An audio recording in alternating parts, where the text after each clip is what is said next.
Explication. تفسيرات. Leçon 3. الحقاك. من هذا؟ هذا مالك. من هذه؟ هذه ريم. Alors ici nous avons le pronom interrogatif qui se lit man. Attention à ne pas confondre avec min, la préposition, qui veut dire de, à partir de. Ensuite, nous avons ici le démonstratif هذا, qui est au masculin singulier. La réponse va être forcément ici, on va intervertir, on va mettre le هذا en premier et man, ici la réponse, donc ça va être مالك, on va le mettre en deuxième. En réponse, on réutilise le même démonstratif. Et il va être masculin, bien évidemment. Le nom va être masculin et le pronom démonstratif va être au masculin. Ensuite, men هذه. Ici, nous avons donc le démonstratif féminin qui va être en rappel ici, هذه. Donc nom féminin, sans tamarbuta ici, avec rim qui est féminin, et pourtant, comme mon prénom Maryam, il n'y aura pas de A à la fin, donc pas de tamarbuta. Alors, هذه rim, c'est rim. هذا مالك, c'est مالك. Qui est-ce? من هذا, من هذه. Alors, bien évidemment, vous pouvez retrouver tout cela sur ma chaîne YouTube. Alors, c'est pour les démonstratifs. لمن هذا المكتب؟ هذا المكتب لي. هذا مكتبي. هذا لي. Alors, donc là, à men, vous vous rappelez men qui veut dire qui? Pour dire à qui, on va dire limen. Donc on accroche en fait la préposition li.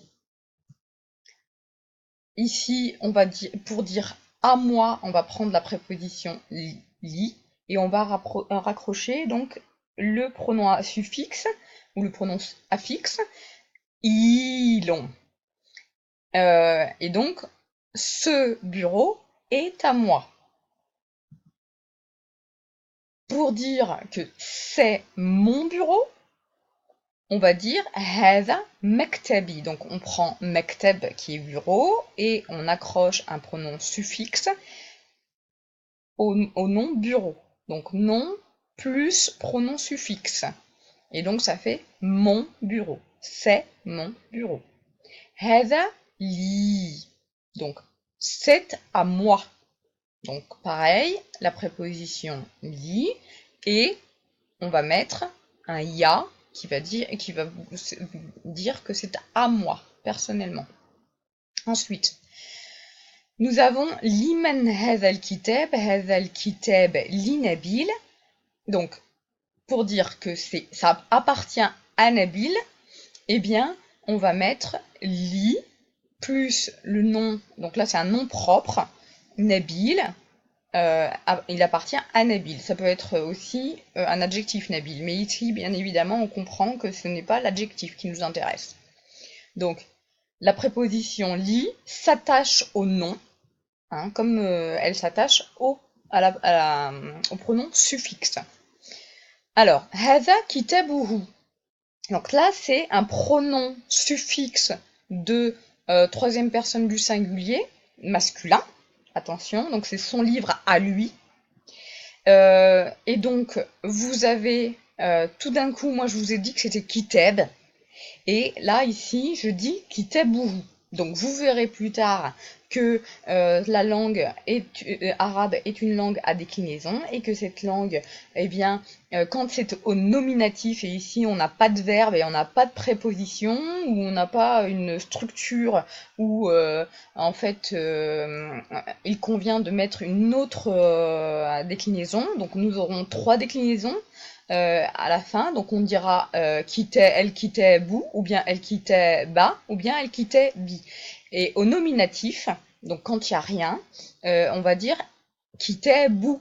D'accord? هذا كتابه. Donc en fait ici, limen هذا الكتاب. D'accord? Et هذا كتابه. Ensuite, nous avons donc ça veut dire c'est son livre à lui ici. Et donc nous avons ici هذا له qui est la préposition plus le pronom suffixe. Attention, ici, la préposition, vous vous rappelez, c'est li. Mais quand on va dire c'est à moi, on va dire li. Et avec les pronoms suffixes, eh bien, on va mettre lahu. Parce que en fait, ça va être une exception. Et donc, on va dire avec tous les pronoms suffixes, sauf avec la première personne du singulier, eh bien, on va mettre la et non pas li. Et pourtant, partout, on va entendre li. Alors, ici, liman هذه الكرة هذه الكرة له هذه كرته هذه له. Donc vous voyez ici que nous avons un nom féminin el-kura, donc nous allons avoir ici un pronom démonstratif qui va être au féminin aussi. Donc ce pronom démonstratif, bien évidemment, s'accorde ici. Attention, el-kura ça veut dire ballon, mais nous avons ici un nom féminin en arabe, alors qu'il est masculin en français. هذه كرة له. Donc, cette balle est à lui au masculin. هذه كرته. Donc, c'est sa balle à lui. هذه له. C'est à lui. Kura est un nom féminin en arabe. Voilà, on a, bon, je vous le dis, c'est féminin, parce que en fait la tamarbuta, ce n'est pas nécessairement pour un nom féminin, mais en général c'est un nom féminin. Et ce nom féminin se termine par une tamarbuta. Alors, la tamarbuta va se transformer ici quand il y a un pronom suffixe en ta, tout court, un ta normal. Et on va adjoindre donc le pronom suffixe. Liman هذه الكرة, à qui est cette balle? هذه الكرة لها pardon. هذه كرتها. هذه لها. من هذه البنت? Qui est cette fille? هذه نور بنت كميل اللبناني. Donc ici nous avons c'est Nour, la fille de Camille le Libanais. Alors, pour faire en sorte que nous ayons justement Libanais, Libanaise, eh bien, à Lubnan, qui est le pays, on va adjoindre en fait un ya et une shedda. La shedda, je rappelle, c'est pour un doublement de consonnes. Donc on va prononcer Lubnani. Lubnani, Lubnaniya.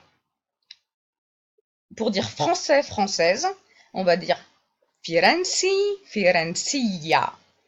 Pour dire marocain, marocaine, Maghribi, Maghribiya. Pour dire algérien, on va dire Jazairi, Jazairiya. Pour dire anglais, anglaise, on va mettre Inglisi, Inglisiya. أين البنك؟ أمام البرلمان. هناك بنك كبير. هو البنك الأمريكي. Donc, nous avons ici donc هناك qui veut dire là-bas, normalement. Et ici, dans ce contexte-là, ça voudra dire il y a. Donc, il y a une grande banque devant le Parlement. Donc, où est la banque? Devant le Parlement, il y a une grande banque. Huwa al-Bank al-Amriki, c'est la banque américaine. Pareil, on a utilisé ici le ya Et la shedda pour dire américain, américaine. Attention, bank en arabe est masculin, donc c'est pour ça que c'est la banque américaine au masculin ici aussi. Donc, ici, pour dire une grande banque, on aura toujours le nom, donc banque, et ensuite l'adjectif pour dire une grande banque. Donc, ici, أين المكتبة الألمانية? Où est la banque allemande? Ici, je vous rappelle que Alif Lam, c'est l'article, le, la, les.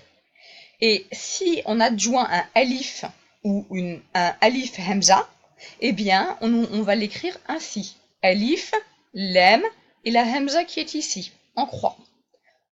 On se rappelle, à chaque fois, le lam et le alif va se former de cette manière. Bon, et la hamza, c'est en plus. Mais on va considérer que la hamza, sur le alif ici, va en fait avoir la même forme que le alif tout court. أين المكتبة الألمانية? Où est la bibliothèque allemande? أمام الأوبرا هناك مكتبة كبيرة هي المكتبة الألمانية. Devant l'opéra, هناك, donc il y a, مكتبة, bibliothèque ou librairie, il y a une grande banque. On se rappelle, مكتبة le nom, l'adjectif qui se place ensuite. هي المكتبة الألمانية. Donc c'est la banque allemande. لمن تكتبون? Donc à qui écrivez-vous? Donc ici, on a la racine keteba. Keteba qui veut dire écrire. Et si je veux conjuguer, donc j'adjoins pour dire vous écrivez, ta et una à la fin pour dire vous écrivez au masculin pluriel. La réponse va être donc naktubu li Nabil. Nous écrivons à Nabil. Et donc ici, on a toujours la racine keteba qui veut dire écrire, et nous aurons na, le noun, qui veut dire nous écrivons. Nous n'avons pas besoin de mettre les pronoms personnels. Alors voici ici le tableau des conjugaisons à l'inaccompli. Nous avons donc inaccompli singulier, inaccompli pluriel. Attention, pour l'instant, on va dire que c'est le présent, ce qui n'a pas été réalisé. Inaccompli. Donc, ana aktubu, anta taktubu, anti taktubina, huwa yaktubu, huwa yaktubu, hiya taktubu, nahnu naktubu, antum تكتبون أنتن تكتبن هم يكتبون هن يكتبن. Donc ici vous voyez, donc soit on met un préfixe à chaque fois ici pour le masculin, pour le singulier et le pluriel, et il va y avoir aussi des suffixes ici pour la deuxième personne du singulier féminin. Et pour le pluriel, en général, on va en mettre donc dans les 4 dernières personnes du pluriel. Je vous rappelle que vous avez des vidéos pour vous expliquer la conjugaison un peu plus profondément sur donc YouTube.